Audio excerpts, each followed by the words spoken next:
যুক্তরাজ্যে বসবাসরত নাগরিকদের উদ্দেশ্যে একটি গুরুত্বপূর্ণ সতর্কবার্তা জারি করেছে department for work and pensions DWP. জানা যায়, চলতি সপ্তাহে বিভিন্ন মানুষের মোবাইলে একটি সন্দেহজনক বার্তা পাঠানো হচ্ছে, যেখানে এনার্জি সাপোর্ট স্কিম এর আওতায় 200 পাউন্ড থেকে 300 পাউন্ডের অনুদান পাওয়ার প্রলোভন দেখানো হচ্ছে। বার্তাটিতে একটি লিঙ্কে ক্লিক করে আবেদন করতে বলা হচ্ছে, যা সম্পূর্ণরূপে একটি স্ক্যাম বা প্রতারণামূলক বার্তা। ডিডব্লিউপি এক অফিসিয়াল বিবৃতিতে জানিয়েছে, যদি আপনি কোনো বার্তা পান যেখানে এনার্জি সাপোর্ট স্কিম এর কথা বলা হয়েছে, তাহলে বুঝবেন এটি একটি স্ক্যাম। ডিডব্লিউপি কখনো কোনো ধরনের অনুদান পাওয়ার জন্য আপনাকে মোবাইলে টেক্সট পাঠিয়ে আবেদন করতে বলবে না। ডিডব্লিউপি আরও জানায়, এই ধরনের প্রতারণার ঘটনা রোধে তারা সংশ্লিষ্ট কর্তৃপক্ষ ও মোবাইল নেটওয়ার্ক কোম্পানির সঙ্গে কাজ করছে।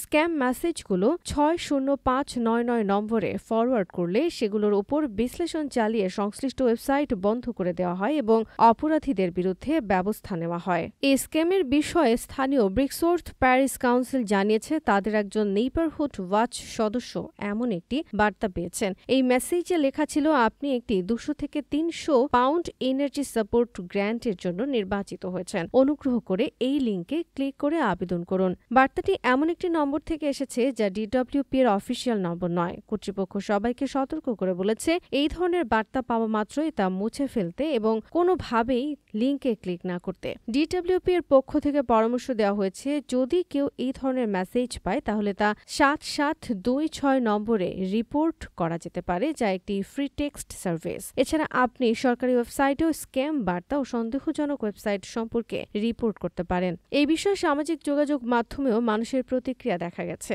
একজন লিখেছেন, আমি এই মেসেজ পেয়েছি এবং যখন লিঙ্কে ক্লিক করি তখন মনে হয়েছে এটি সরকারি ওয়েবসাইটে নিয়ে গেছে। আমি যদি ছবি বা স্ক্রিনশট শেয়ার করতে পারতাম তাহলে আরও মানুষকে সতর্ক করা সহজ হতো। আরেকজন মন্তব্য করেন, যদি কোনো টেক্সট বার্তায় ডিডব্লিউপি ও সাপোর্ট শব্দ থাকে তাহলে ধরে নেওয়া যায় সেটি মিথ্যা। এমনকি ডিডব্লিউপি এর ওয়েবসাইটেও অনেক সময় হেল্পলাইন নম্বর দেখানো হয়, যেগুলো পরে জালিয়াতি হিসেবে প্রমাণিত হয়। বর্তমানে যুক্তরাজ্যে বিভিন্ন ধরনের সাইবার প্রতারণার ঘটনা দ্রুত বাড়ছে। প্রতারকরা সাধারণত সরকারি সংস্থার নাম ব্যবহার করে সাধারণ মানুষকে বিভ্রান্ত করে টাকা হাতিয়ে নেওয়ার চেষ্টা করছে। তাই এ ধরনের যে কোনো অনলাইন বা টেক্সট যোগাযোগের ক্ষেত্রে সর্বোচ্চ সতর্কতা অবলম্বন করা জরুরি। বিশেষ করে যখন অর্থ বা ব্যক্তিগত তথ্য চাওয়া হয়, তখন অবশ্যই যাচাই না করে কোনো পদক্ষেপ নেওয়া উচিত নয়।